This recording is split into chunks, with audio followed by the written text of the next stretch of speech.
sebenarnya ya itu BO itu sebenarnya bagi koperasi itu penting. Kenapa? Karena koperasi itu kan sebenarnya kumpulan orang ya.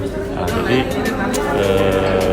banyak digunakan untuk kepentingan pribadi beberapa orang. Jadi BO ini sebenarnya bisa diterapkan, tapi kriteria yang ditetapkan dalam Perpres 13 itu kurang pas ya untuk diterapkan di koperasi ya. Jadi misal contoh menerima SHU lebih dari 25% ya. Nah, karena koperasi itu kan sebenarnya kumpulan daripada orang, terus kemudian mempunyai kepentingan yang sama ya. Kalau dilihat mana ada gitu loh satu koperasi yang anggotanya menerima SHU lebih dari 25%. Belum lagi kriteria yang lainnya menyebutkan bahwa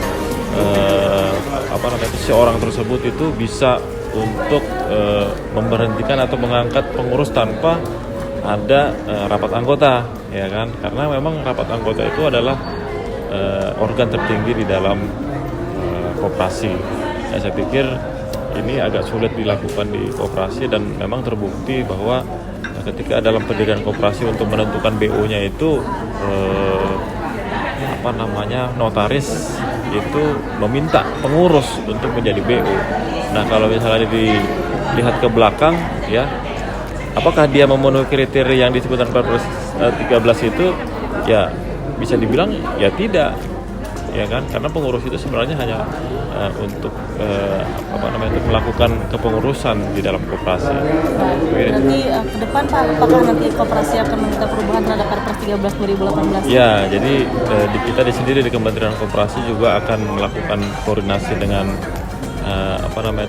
Dijen AHU ya, terkait dengan penentuan BO di dalam SABH-nya AHU ya, karena di dalam SABH AHU itu ditentukan untuk pendirian koperasi itu siapa sih sebenarnya pemilik manfaat sebenarnya. Nah, ini tuh koperasi agak kesulitan untuk menentukan itu gitu loh. Harapan kedepannya nih Pak, koperasi Indonesia seperti apa? Ya, harapannya ya koperasi itu bisa mengadopsi semua ketentuan-ketentuan yang ada ya, termasuk dan penentuan pemilik manfaat sebenarnya. Tapi sekali lagi kriteria itu kurang pas ya, dan diharapkan ke depan ya dengan PPATK juga bisa sama-sama kita mereview ini ya, sehingga aturan yang sudah dibuat ini bisa dilaksanakan, bukan menjadi penghambat untuk masyarakat mendirikan koperasi. Saya pikir itu ya. Baik, Bapak. Terima kasih waktunya.